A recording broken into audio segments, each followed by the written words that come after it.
à toutes et à tous et bienvenue dans cette édition dont voici la trame. Un homme de 50 ans est mort après s'être affalé au CQ 110 Révolution dans le premier arrondissement Emery Patrice Lumumba de Pointe-Noire à suivre dès l'entame de ce journal.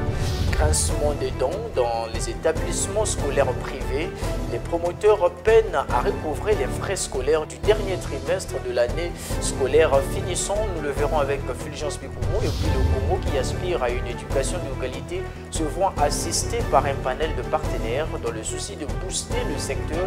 Les acteurs de l'écosystème éducatif ont lancé ce 20 août les journées d'information des parents d'élèves sur l'existence des classes d'excellence. Après être descendu du taxi, il est parti s'asseoir au recoin d'une parcelle au CQ 110 à Révolution dans le premier arrondissement Emery Patrice Lumumba de Pointe-Noire. Peu après, il s'est mis debout pour espérer marcher, mais bientôt il va s'affaler pour finalement rendre l'arme.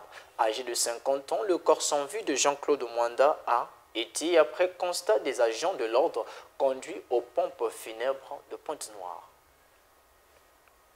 La mort de Jean-Claude Mwanda est rocambolesque. Âgé de 50 ans, selon que son carnet médical, qui était dans sa poche l'indique, il était sous traitement contre la tuberculose depuis le 16 août dernier au centre antituberculeux de Pointe-Noire. À en croire ce jeune homme, témoin oculaire, après être descendu du taxi, ici au CQ 101 Révolution, dans le premier arrondissement Lumumba, il est parti s'asseoir au recoin d'une parcelle, buvant de l'eau. Peu après, il s'est mis debout pour espérer marcher, mais bientôt il va s'affaler pour finalement trépasser. Le chef de zone numéro 3, Gildas Yula. On nous a appelé pour venir voir une personne qui était tombée. Et quand nous sommes arrivés là, le constat qu'on a fait, le monsieur est déjà mort. Le monsieur est vraiment mort déjà. Mais sauf que c'est quelqu'un qui ne vit pas dans le quartier. Parce que nous sommes ici là avec la population du quartier. Et personne n'a pu quand même reconnaître la personne.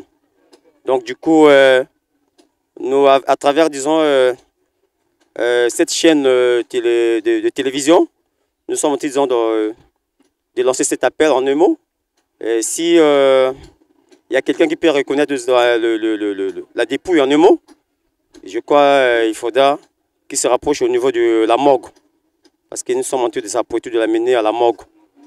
On veut quand même essayer d'appuyer la police pour venir faire aussi le constat à leur tour. Et après, on va attendre l'arrivée du corbillard pour amener la dépouille à la morgue. Mais selon le témoignage des gens qui l'avaient assisté à arriver là, ils disent que le monsieur s'était descendu d'un taxi. Après, il a pensé, disons, se reposer dans un recoin d'une maison. Et après, quand il s'est levé, c'est pendant ses marches, ok, et le monsieur est tombé. Et quand il est tombé, du coup, bon, vous savez, la population, personne n'a d'abord pensé, disons, venir d'abord le toucher. Il fallait d'abord appeler les autorités des quartiers et que nous sommes. Et voilà, comme nous sommes arrivés, voilà, la personne était déjà bel et bien morte. Bel et bien morte, excusez-moi, voilà, oui. Jean-Claude Mwanda est-il décédé de la maladie sus-mentionnée? Cette assertion pourrait être affirmative, selon la constatation des agents de l'ordre. Rappelons que les parents du défunt sont appelés à aller déclarer le corps au service de pompe funèbre de Pointe-Noire.